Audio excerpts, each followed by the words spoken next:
رب العالمين والصلاة والسلام على سيد المرسلين أما بعد فأعوذ بالله من الشيطان الرجيم بسم الله الرحمن الرحيم الصلاة والسلام عليك يا رسول الله وعلى آلك وأصحابك يا حبيب الله الصلاة والسلام عليك يا نبي الله وعلى آلك وأصحابك يا نور الله نويت سنة الاعتكاف. آج سید الایام ہے، تمام دنوں کا سردار، اور جمعے کے دن درود پاک پڑھنے کی خاص فضیلت ہے. ابن ماجہ شریف کی حدیث پاک پیش کرتا ہوں، اس سے آپ کو پتا چلے گا کہ روز جمعہ یعنی فرائیڈے کو درود پڑھنے کی کیا خاص فضیلت ہے. یہ حدیث نمبر ہے 1637 1637. ہمارے پیارے پیارے آقا حبیب کبریا صلی اللہ علیہ وسلم نے فرمایا، جمعہ کے دن مجھ پر کثرت سے درود بھیجا کرو، کیونکہ یہ یوم مشہود ہے. جمعہ وہ دن ہے جس میں فرشتے خاص طور پر میری بارگاہ میں حاضری دیتے ہیں. جب کوئی شخص مجھ پر درود بھیجتا ہے تو اس کے فارغ ہونے تک اس کا درود میرے سامنے پیش کر دیا جاتا ہے.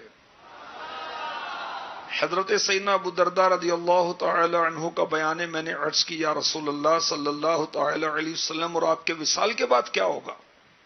آپ جب دنیا سے پردہ فرما لیں گے پھر کیا ہوگا؟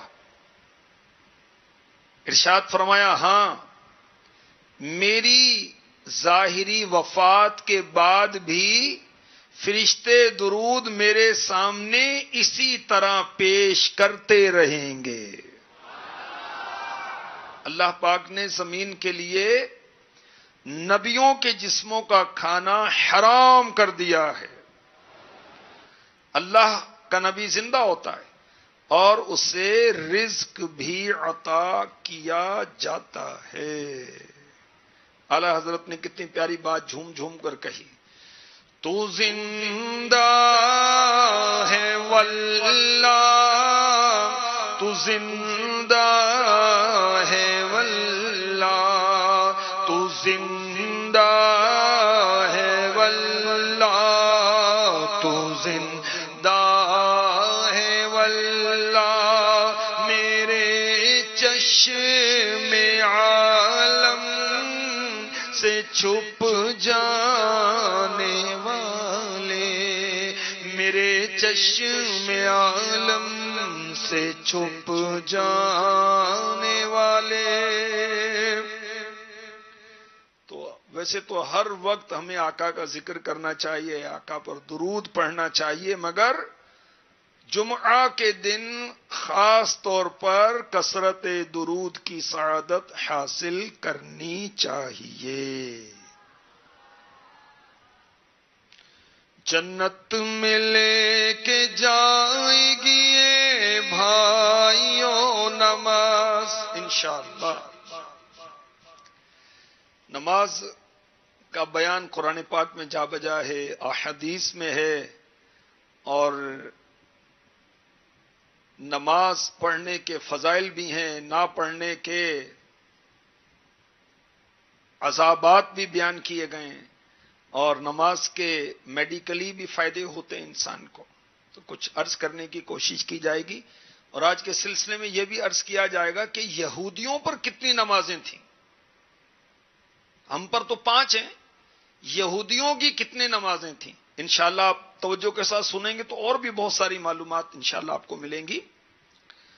پارہ 6 سورہ مائدہ کی آیت نمبر 12 ارشاد ہوتا ہے، وَلَقَدْ أَخَذَ اللَّهُ مِيثَاقَ بَنِي إِسْرَائِيلَ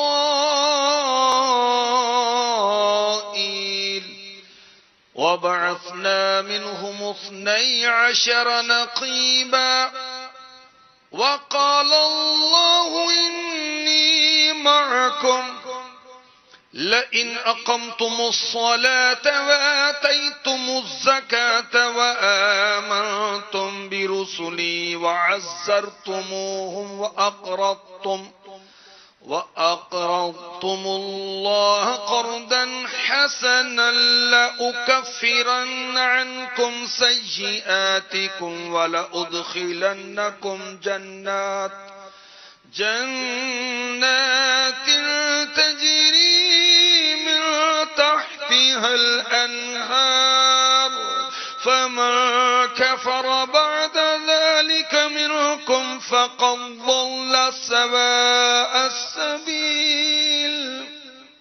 اور بے شک اللہ نے بنی اسرائیل سے عہد لیا اور ہم نے ان میں 12 سردار قائم کیے، اور اللہ نے فرمایا بے شک میں تمہارے ساتھ ہوں اگر تم نماز قائم رکھو اور زکوٰۃ دیتے رہو اور میرے رسولوں پر ایمان لاؤ اور ان کی تعظیم کرو اور اللہ کو قرض حسن دو تو بے شک میں تم سے تمہارے گناہ مٹا دوں گا اور ضرور تمہیں ان باغوں میں داخل کروں گا جن کے نیچے نہریں جاری.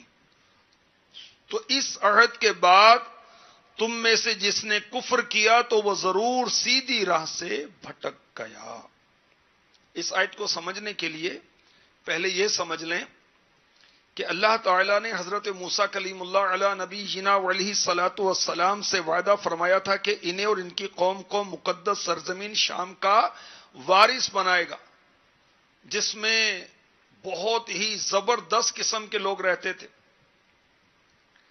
جب فرعون ہلاک ہو گیا تو اللہ تعالیٰ نے موسیٰ علیہ السلام کو حکم دیا کہ بنی اسرائیل کو بیت المقدس کی طرف لے جائیں،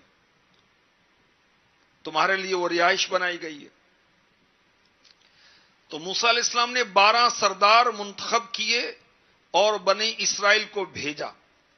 جب ان لوگوں کو پتا چلا کہ وہ لوگ تو بڑی جسامت والے ہیں، بڑے طاقتور ہیں، بڑی ہیبت والے ہیں،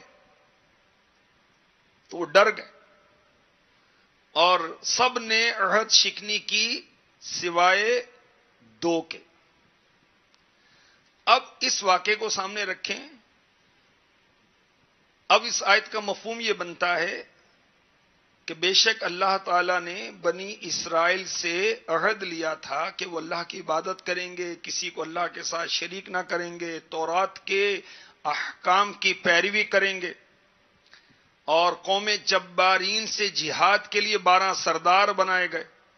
اور اب اللہ تعالیٰ نے فرمایا میں تمہارے ساتھ ہوں، تمہاری مدد کروں گا اگر تم نماز قائم رکھو گے، زکوٰۃ دیتے رہو گے، میرے رسولوں پر ایمان لاؤ گے، میرے رسولوں کی تعظیم کرو گے، اللہ کی راہ میں خرچ کرو گے تو میں تم سے تمہارے گناہ معاف کر دوں گا، تمہیں جنت میں داخل کروں گا.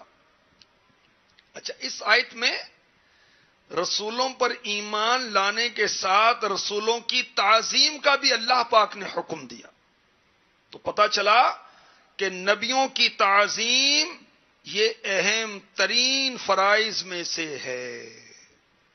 بنی اسرائیل پر، یہودیوں پر نماز بھی فرض تھی اور زکوٰۃ بھی فرض تھی.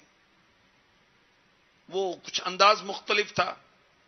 یہودیوں پر دن رات میں 2 نمازیں تھیں اور زکوٰۃ چہاروں مال پر زکوٰۃ تھی. چہاروں مال زکوٰۃ تھی، 25%. یہی بنے گا. مسلمانوں کا سب سے بڑا ہتھیار تقوی، نیک اعمال میں کسی وقت خصوصاً جہاد میں غافل نہ رہنا. نماز بدنی عبادت ہے. کون سی عبادت ہے؟ بدن کی عبادت ہے. زکوٰۃ مال کی عبادت ہے. تو بدن کی عبادت جو ہے یہ مال کی عبادت سے افضل ہے، کیونکہ بدن مال سے افضل ہے. تو ہماری شریعت کے اندر دن رات میں 5 نمازیں، یہودیوں پر 2 نمازیں. ہماری نماز میں الحمدللہ رکوع ہے، یہودیوں کی نماز میں رکوع نہیں تھا۔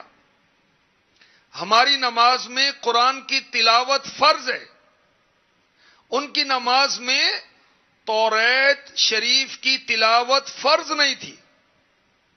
اگر توریت کی تلاوت فرض ہوتی، مفتی احمد یار خان نعیمی فرماتے ہیں کہ توریت ضائع نہ ہوتی اور ہماری قرآن کی بقا کا صورتیں یاد کرنی پڑتی ہیں، اور تراویح کی برکت سے بعض لوگ حافظ ہو جاتے ہیں۔ ہماری نماز میں التحیات ہے، یعنی تشہد ہے، ان کے میں نماز میں نہیں تھا۔ تو نماز یہودیوں پر بھی تھی مگر ان کا انداز مختلف تھا۔ یہودیوں کے ہاں نماز جمعہ نہیں تھا، الحمدللہ ہمیں نماز جمعہ عطا ہوا ہے۔ یہودیوں کے ہاں عیدین کی نماز نہیں تھی، الحمدللہ ہمیں عید کی نمازیں عطا ہوئی ہیں۔ نماز کسوف، نماز استخارہ وغیرہ اس میں نہیں تھی۔ تو بنی اسرائیل کی نماز اور زکوٰۃ کے دو فائدے تھے کہ گناہوں کی معافی ملے گی اور جنت میں جاؤ گے، اور مسلمان نماز پڑھیں، زکوٰۃ دیں تو دنیا میں بھی فائدہ ملے گا، مرنے کے بعد قبر کی زندگی میں بھی فائدہ ملے گا، قبر سے اٹھنے کے بعد آخرت میں بھی نماز و زکوٰۃ کے فائدے حاصل ہوں گے۔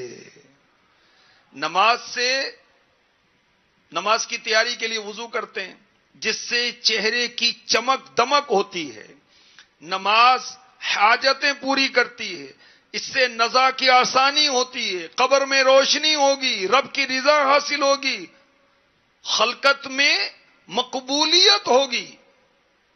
یہ عبادتیں ہمیں کس سے ملی؟ پیارے آقا صلی اللہ علیہ وسلم کے صدقے میں ملی۔ سبحان اللہ۔ تو انبیاء کرام کی تعظیم کا، ان پر ایمان لانے اور تعظیم کرنے کا حکم اللہ تعالیٰ نے فرمایا، پہلے نماز زکوٰۃ کا ارشاد فرمایا، بعد میں تو پہلے ایمان پھر نماز۔ یہود و نصارہ جو تھے، یہودی اور عیسائی کرسچن، یہ اس وقت نماز اور زکوٰۃ کا انکار نہیں کرتے تھے۔ ہاں، بعض نبیوں کا انکار کرتے تھے، جیسے یہودی حضرت عیسیٰ علیہ الصلاۃ والسلام کا انکار کرتے تھے، اور حضور صلی اللہ علیہ وسلم کی نبوت کا انکار کرتے تھے۔ عیسائی ہمارے حضور صلی اللہ علیہ وسلم کا انکار کرتے تھے۔ اس لیے نماز و زکوٰۃ کا ذکر پہلے کیا گیا، مقصد یہ تھا، یعنی پہلے ایمان اور تعظیم انبیاء پھر نماز و زکوٰۃ، کہ اگر کوئی نماز و زکوٰۃ ادا کرے مگر ایمان والا نہیں، نبیوں کی تعظیم نہیں کرتا، تو اس کو نماز اور زکوٰۃ فائدہ نہیں دے گی۔ جیسے جو بے وضو نماز پڑھے اس کی نماز نہیں ہے، نماز کے آخر تک با وضو رہنا ہوتا ہے۔ تو اسی طرح اعمال کی درستی کے لیے مومن ہونا اور آخر دم تک مومن رہنا ضروری ہے۔ سبحان اللہ۔ تو میٹھے میٹھے اسلام بھائیوں، مدنی چینل کے ناظرین اور مدنی چینل کی ناظرات، کاش ہم نماز قائم کرنے والے بنے۔ اور قائم کرنا کیا ہے کہ بندہ مومن ہر وقت نماز میں رہے، ہر وقت نماز میں رہے۔ کاش ہمارے آقا علیہ الصلوۃ والسلام نے نماز کی اہمیت ارشاد فرمائی، کنز الاعمال حدیث نمبر 18866 18866۔ اسلام نے نماز کی تعلیم دی تو جس کا دل نماز کے لیے فارغ ہوا، اس نے اس کے حقوق، وقت اور سنتوں کی رعایت کے ساتھ پابندی کی تو وہی کامل مومن۔ تو نماز جو پڑھے گا اس کو اللہ کی رضا حاصل ہوگی، اس کو جسم کی راحت ملے گی، نامہ اعمال وزنی کرے گی نماز۔ نماز دل کو روشن کرتی ہے، نماز چہرے کو روشن کرتی ہے، نماز رب کی رحمت کا ذریعہ ہے، نماز قبر کی رفیق ہے، نماز رزق میں کشادگی کرتی ہے، نماز جنت میں داخلے کا پروانہ دلائے گی، نماز جہنم سے نجات دلائے گی، نماز بے حیائی سے بچائے گی، نماز برے کاموں سے چھٹکارے کا ذریعہ ہے۔ اور جو بد نصیب نماز نہیں پڑھتے وہ واقعی بد نصیب۔ ہمارے آقا علیہ الصلوۃ والسلام نے ایک دن فرمایا، یہ کتاب الکبائر میں حافظ ذہبی رحمۃ اللہ تعالی علیہ نے نقل کیا، ایک دن صحابہ سے فرمایا دعا کرو یا اللہ ہم میں سے کسی کو بدبخت اور محروم نہ رہنے دے۔ پھر ارشاد فرمایا جانتے ہو محروم کون ہے، بدبخت کون ہے؟ صحابہ نے عرض کی یا رسول اللہ صلی اللہ تعالی علیہ وسلم وہ کون ہے؟ فرمایا نماز چھوڑنے والا۔ تو سیٹھ صاحب، مل آنر صاحب، بڑی اونچی برادری والے، چودھری صاحب، سردار صاحب، اگر آپ کے پاس دنیاوی تعلیم بہت ہے، ٹیکنالوجی بہت ہے، مال بہت ہے، اگر آپ نماز نہیں پڑھتے تو یاد رکھیں بد تو محروم ہے۔ نماز نہیں پڑھتے تو خوش بختی چاہیے تو نماز ادا کریں، نماز ادا کریں۔ اللہ اکبر۔ نماز چھوڑنے والا کتنا بد نصیب ہے۔ جو وقت گزار کر نماز پڑھتا ہے، نماز پرانے کپڑے میں لپیٹ کر اس کے منہ پر مار دی جاتی ہے۔ جان بوجھ کر نماز چھوڑنے والا اللہ کے ذمہ کرم سے نکل جاتا ہے۔ نمازی کو رسول ہاشمی صلی اللہ علیہ وسلم نے بدبخت فرمایا۔ بے نمازی زانی و قاتل سے بڑا مجرم ہے۔ قیامت کے دن بے نمازی اللہ تعالیٰ سے اس حال میں ملے گا کہ اللہ تعالیٰ اس سے ناراض ہوگا۔ نماز میں سستی کرنے والے سے اللہ تعالیٰ ناراض ہوتا ہے، اور عالم برزخ میں قبر کی زندگی میں اس کا سر پتھر سے بار بار کچلا جائے گا قیامت تک۔ بے نمازی نماز کو ضائع کرنے کی دنیا میں، نزا میں، قبر میں، حشر میں سزا پائے گا، قیامت کے دن رسوا ہوگا۔ اس کے چہرے پر عبرت ناک اور اس کو رسوا کرنے والی تحریر ہوگی۔ نماز چھوڑنے پر بے نمازی کا نام جہنم کے اس دروازے پر لکھ دیا جاتا ہے جس سے وہ جہنم میں داخل ہوگا، اور بے نمازی جہنم کی خوفناک وادی، اس کا نام ہے غی، اس کا حقدار ہے۔ اللہ کی پناہ۔ ہو گیا تجھ سے خدا ناراض گر، قبر سن لے آگ سے جائے گی بھر، بے نمازی تیری شامت آئے گی، قبر کی دیوار بس مل جائے گی،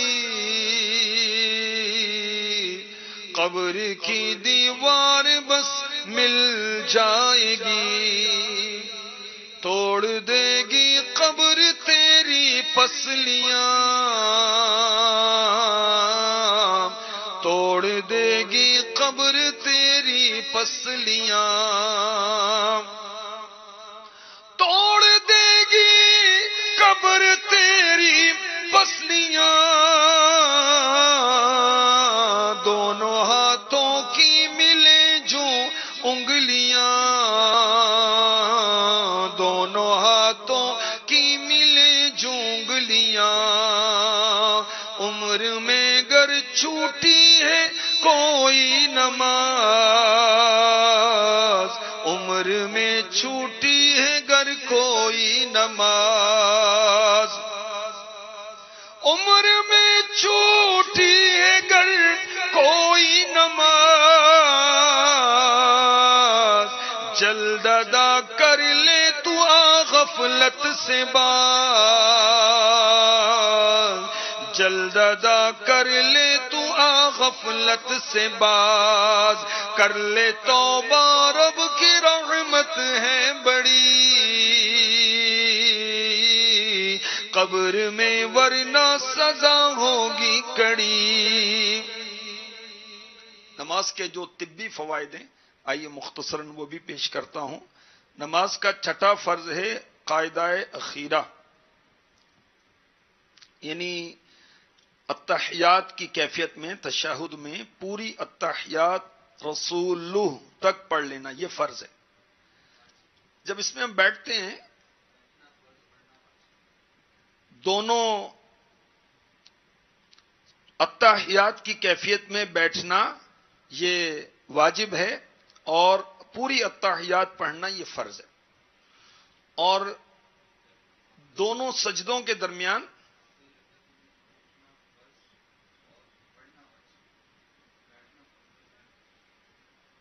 نماز کا چھٹا فرض میں عرض کر رہا تھا قاعدہ اخیرہ، نماز کی ساری رکعتیں پوری کرنے کے بعد اتنی دیر تک بیٹھنا کہ پوری تشہد یعنی پوری التحیات رسولہ تک پڑھ لی جائے، فرض.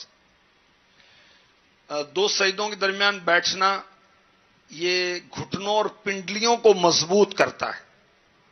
رانوں کے جو پٹھے ہیں اس سے رانوں کو خاص قوت حاصل ہوتی ہے جب ہم التحیات میں تشہد میں بیٹھتے ہیں، اور اس سے مردانہ زنانہ کمزوریاں دور ہوتی ہیں اور انسانی دماغ اور جسمانی اعتبار سے بندہ صحت مند ہوتا ہے. تشہد کی صورت میں گھٹنے اور کولوں پر جھکاؤ ہوتا ہے، ٹخنوں اور پاؤں کے عضلات پیچھے کھچے ہوئے ہوتے ہیں اور کمر اور گردن کے پٹھے کھچے ہوئے ہوتے ہیں. اس سے بھی انسان کو فائدہ حاصل ہوتا ہے. مدنی چینل کے وہ ناظرین اور وہ ناظرات جو رمضان میں نماز پڑھتے ہیں بعد میں غافل ہو جاتے ہیں، عہد کر لیں کہ انشاءاللہ جب تک دم میں دم ہے ہماری کوئی نماز قضا نہیں ہوگی. اللہ پاک ہمیں پکا نمازی بنا دے، آمین بجاہ النبی الامین. انشاءاللہ اب دعا کرتے ہیں. اللہم اجعلنا قائمین صلاة تکون سببا لرضوان الرحمن والغفران ودخول الجنان وانقاذ من النیران. اے اللہ ہمیں نماز قائم کرنے والا بنا، ایسی نماز جو اللہ الرحمن کی رضا اور بخشش کا ذریعہ بنے اور جنتوں میں داخلے کا باعث اور آگ سے بچانے والی نماز ہو، آمین بجاہ النبی الامین صلی اللہ تعالی علیہ وسلم. جنت میں لے کے جائے گی اے بھائیوں نماز، دیدار حق کرا